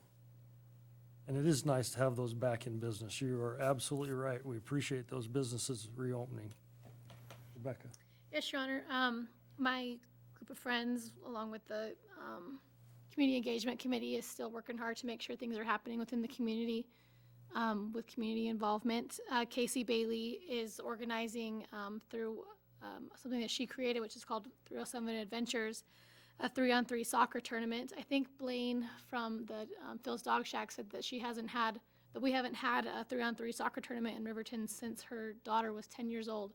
So it's pretty neat that Casey's going out and making this happen. So if you want to register your kids for that, you certainly can. She has a Facebook event set up for it, or you can just contact her directly. And it's from ages like little kids all the way up to 18 years old. So something for everybody there to play. Kicking trash. We are kicking trash tomorrow back here behind the City Hall on the rails to trails. I walked down here tonight, and it's just such a mess back there. But the city does do a really good job of keeping it clean, so I want to commend the city, because honestly, I'll walk tomorrow morning probably, and it'll already be cleaned up. But it does look pretty bad back there tonight. And then I want to say thank you to the community for sending me pictures and stuff of them cleaning up the city down on Riverview. People are really getting into it. Off Major, I see people just walking their dogs with a bag of trash, picking it up, so it's really neat to see the community really going above and beyond. And people that aren't sending pictures, you still see it out there that I'll try to snap a picture if I'm out running or whatnot of people doing that. The Rendezvous Games are happening the same day as the balloon rally, so make sure you go out on July 18th at the morning time, go watch those balloons go up. Volunteer to assist those pilots in getting the balloons off the ground and then packing them up. And then as soon as you're done doing that, head on down to the city park and join your team for the Rendezvous Games. And that'll go from about 10 to 3 p.m. And one other thing, just make sure if you can support PAWS any way you can, as they are going to be struggling this year, as they're unable to do those big major fundraisers that they normally do. And even if they were able to get the crowds together, people have already scheduled over their day that they do it every year, like the Paws and Pearls. So please support them any way you can, if you can, by supplying different supplies that they need. You can check out their Facebook page. They have a list of things that they do need. Go down there and adopt a pet at this time. They have tons of kitties right now, so they're like overwhelmed with kittens and cats. Other than that, Mayor, that's all I got. Thank you. I heard on the radio today that Joe and Rose Stansberry donated for food for PAWS. Oh, that's great. And I think 5,000 pounds of Wow, awesome. It's nice of I don't the doubt it, they're good Stansberrys people. to help. Appreciate them. Mike? Thank you, Your Honor. Again, it's very nice to see the different businesses opening up, the cafes and hair salons, and yeah, I got my hair styled. So, yeah, I think I see people's, attitudes improving now that they can get out and they can go out and do a few things. And I actually had to sit, I can't remember exactly where I was somewhere right in this area of Federal, but I had to wait like 5 minutes to get a break in traffic to get out on the road. So I think definitely people are out running around and the traffic is building back up. And so I hope all this worrying we've been doing over budgets and money and the economy, I hope that it's kicking back in full blast, and it's going to take us a little while, but I have full faith that, Fremont County is very resilient and we will get it back going again. So I appreciate it. I've had some discussions with people around just in general about, everybody's talking about the budgets, and I think it's one of those where we're all going to have to really pay attention and figure out new innovative ways to save money, still being able to produce the goods and services that we need to do. And that applies to government and budget and, private industry, and everybody's sort of in the same boat. We're going to have to figure out how to do what we do with less and work our way through this issue, and I have full faith that we'll be able to do that. So, thank you. Thanks, Mike. Tim? I guess I was just going to note what Makerspace 307 is doing is they were going to do a camp that they were going to invite youngsters to be able to, learn some of the stuff they do, kind of have some science. It was going to be STEAM. Yeah. And rather than doing that, they're going to be doing packets that people can bring home that will have different projects that they can do from home. And they're still wanting to try to still do something where they can get people gathered together, but their concern was that they were having parents that were contacting them and saying, I don't really feel comfortable bringing my kid to a camp right now. So they didn't have the interest for the camps they were planning originally that were going to be funded by the rec board, but they're trying to go in a different direction. I applaud them for trying to do something a little bit different to try to figure out a way to still encourage that interest in the STEM fields. So they're going to be doing that. I guess I would just encourage parents, if you're trying to figure out activities for kids to do this summer, reach out to them and you can get one of their kits once those get all done. They're anticipating it to be something like a subscription service where you're going to get a kit every month. And then the idea is at the end, if you've done all the kits and you've taken a picture of it or something and sent it to them, then you might be able to get a free kit at the end. I mean, these are still ideas that they have. They're still tossing around, but one of the ones that they brought that they showed us was actually a catapult that was made out of pencils. So they had kind of edges for each of the pencils where they were kind of poked into each other. They had them up as a triangle here and then down, and then he had a spoon that was then hooked on a rubber band, and he could use it as a catapult. So I wanted to bring it home. He didn't let me take it home. But anyway, that's kind of some of the projects that they have, and that's what they're trying to do. And I would definitely, if you're trying to think of things for your kids to do, especially because, maybe they can't do soccer or something like that because of some of the restrictions, or just because your own concerns about health, reach out to Makerspace 307, and I think it's an excellent idea. And I think they're going to sell them for $30. So anyway, that's part of what is going on there. And then Sounds like you could lose an eye, though. Yeah. Safety yeah. glasses. Yeah. Glasses. They probably encourage you to wear them. As a matter, the kits might include the glasses. I'll talk to them about it. I'm sure they all come with bubble wrap. I guess better. You're just talking about having BB gun fights a little Well. bit ago? Not under oath, we wouldn't admit to that. It was fun. It was fun. And then with the balloon rally coming up, I think we'd lost some pilots that initially said they were going to do it, but have we gained any more? I guess, how many pilots do we have now? Your Honor, currently we're at 26. We had 29. We're still cautiously optimistic. No more will drop out. It will just depend on what's going on at the time. So, but we're about 3 sponsors short. There's lots of trees that we can shake. So I think we're really close. Good. Yeah. Good to hear. It's exciting. Great. Good. Well, if we were still needing sponsors, I was definitely going to say we still do. 3. So I guess first come, first serve. Correct. Thanks, Tim. Carla? I don't really have a lot to report other than the food hub. I think one thing that this virus has made abundantly clear is how local food is so important. And the food hub's a movement that wants to make that happen. We need volunteers, anybody that's out there. The web address is rivertonlocalfoodhub.com. You can get all sorts of information. You can get on an email list. You can contact someone. So we need all the help we can get. Another really neat thing that we're now doing is we've got an egg grading facility. There's several of the Food Hub members that have become egg graders. They're certified. And they're doing orders for local restaurants. Brown Sugars, I think they got like 60 dozen or some crazy thing. And any local restaurant that's interested in local eggs, just get a hold of Jack Schmidt, go to the Food Hub website, and we can get you hooked up. So that's about all I have. There was an article on County 10 with that tonight, too. So, thanks. We appreciate that. You thought I was going to jump you, didn't you? Administrator's report, please.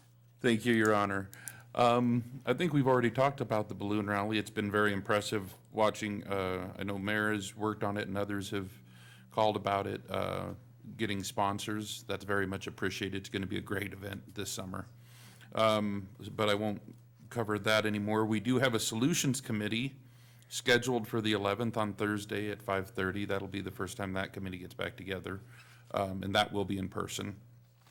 There is a force committee on Monday, the 8th at 10 a.m., and that will be here at City Hall. We've been using, I believe we're using council chambers again. We'll be using council chambers because it allows us to move out a little bit. Courts, Good, Tony? pardon? 10 a.m. you said? Force Monday, the 8th at 10?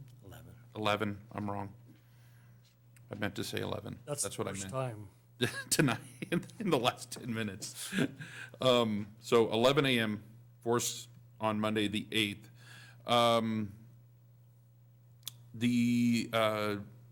Put in a plug, I was told this by Mia. The Kiwanis Hooked on Fishing Drive by for families will be Friday the 5th at 6:30 to 8:30 in the City Hall parking lot. There have been, and so people can drive through and they can get little fishing kits. Yes. And keeping in mind that the free day of fishing is the 6th? The 6th. Ooh, got those numbers right, thank God. So we encourage fishing, we like fishing. And then it was mentioned earlier about the 56 permit, and just it's a good time for us to just give you a very, very brief update. We've been doing counts on those. I've received counts from many of you at different times. That was one of the things that we ran into when we were having that conversation was, hey, you got to tell us where they are, how many there are, and there was just a lot that they wanted us to do, so we've walked that path. We've resubmitted the draft and are attempting to move that process forward now. It was just a matter of collecting enough data to think that nobody could say we couldn't. So that is going to move forward. At this point, it is our understanding that council wants us to move forward with application once that is done. If I'm wrong, I need somebody to tell me, but otherwise, we're just gonna keep moving forward as we were directed previously. So with that being said, we will try to get that rolling, and if we run into any significant any more challenges, I'll probably bring it back to you and tell you where we're at specifically and what's giving us some challenge. I think we have a lot of that together. There's gonna be some training and a couple steps that need to happen, but I think it'll work. I think it'll be good. With that, Your Honor, I do not have anything else. Thank you. Does anybody have any problems with the 56 permit? I think we're okay. Tony? Thank you, Your There is an activity that's been put back together, mostly by Julie Bowler.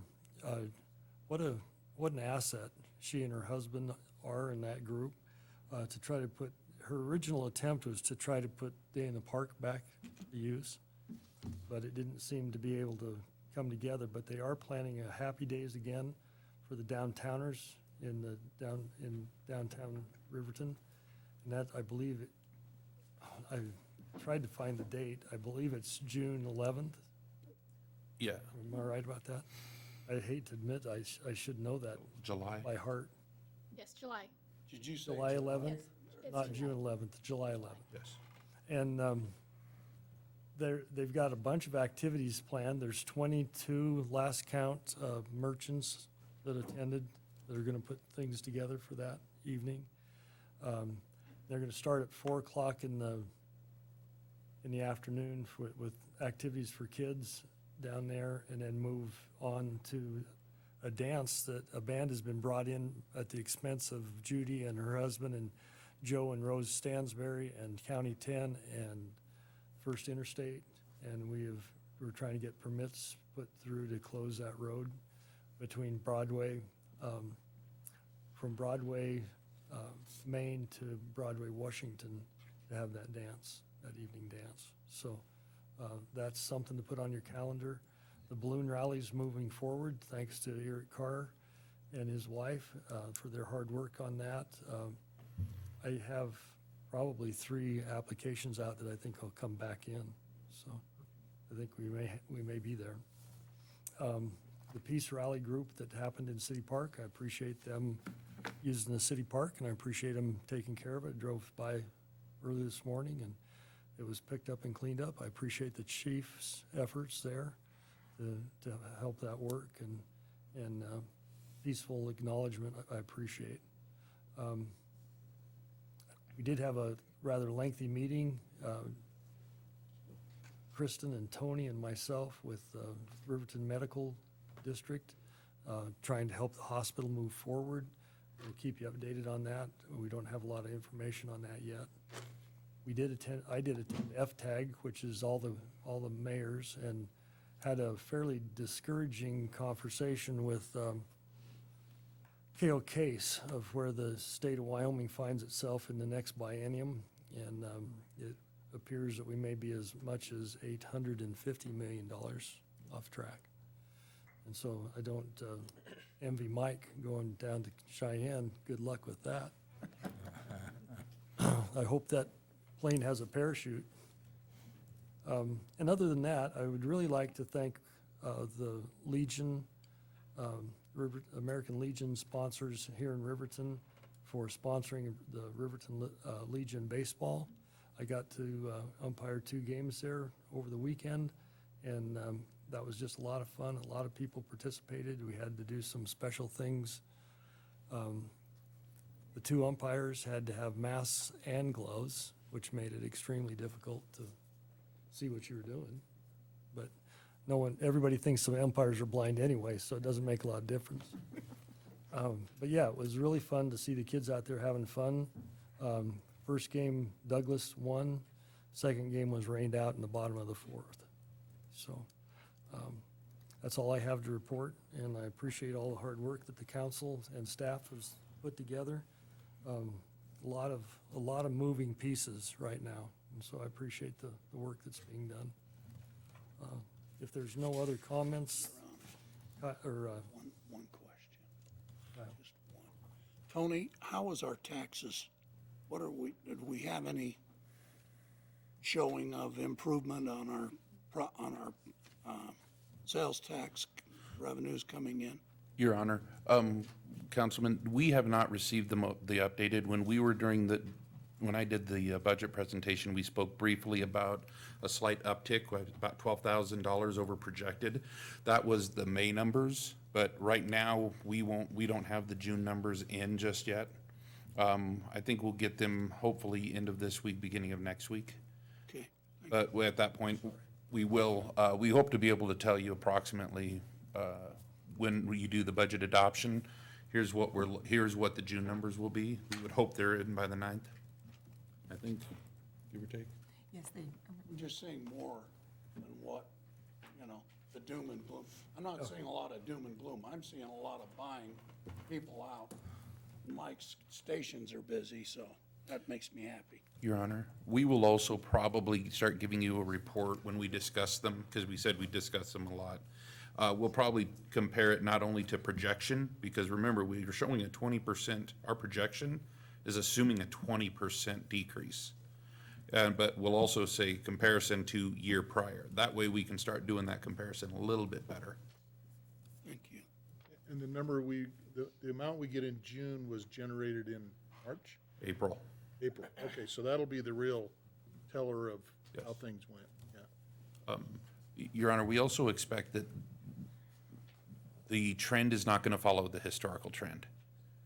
Just because the change is going to be significant. You might get a jump at the beginning or a lull and not know what it's going to do compared to usual. We can track the rest of them pretty consistently on that trend, but we're not expecting to do that, but we'll try.